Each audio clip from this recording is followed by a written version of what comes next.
there are a lot of bad things that were made worse by the pandemic, and all the bad things we thought about social media have turned out to be true multiple times over. It's because I think what happened was social media it indulges your sense of the fantasy world you'd like to live in. And then, we used to say things like, well, but out in the real world, and we just had a year where there was no real world anymore. It just was the simulation. Wow. So, I really think that there is no dinner aside from the Instagram photo. There is no vacation aside from the TikTok video.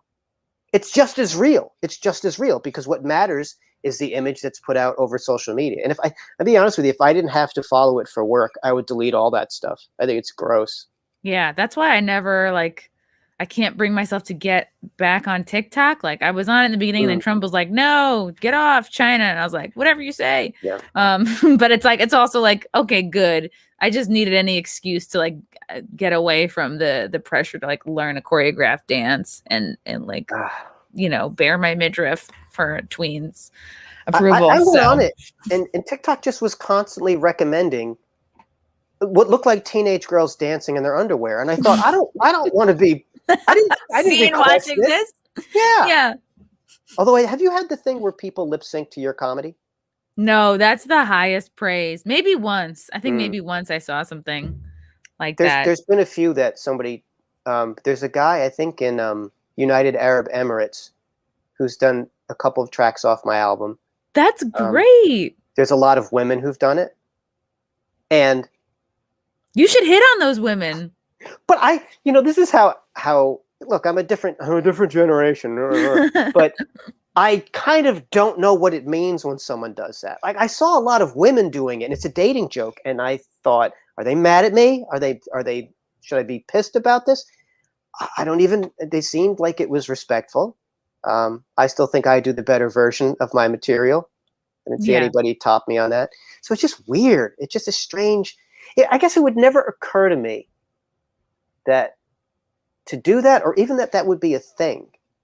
That, oh yeah, you go and lip sync this comedian's material and people know, they see the track, but they still think it's funny what you're doing. It's very strange. I think that's how TikTok became blew up, because it was people lip syncing other people's songs. And I was like, okay, I guess this is you're watching karaoke. It's a little sad. It's okay, we're all inside. We can't go to real karaoke now.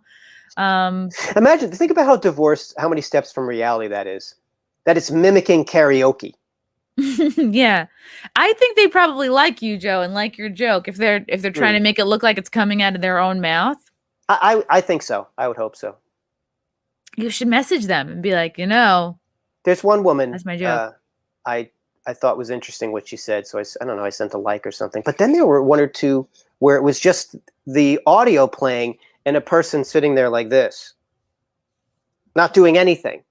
So then I don't know what that means. Does that mean that they're trying to look? If you're trying to catch clout off of Joe DeVito, good luck to you, because I don't think there's bonus clout emanating off of me that other people can help themselves do. So I don't know what that was all about, but it means something to other people, I guess. Did you ever think when you were starting out comedy, you're like, one day someone else will lip sync this joke into an app?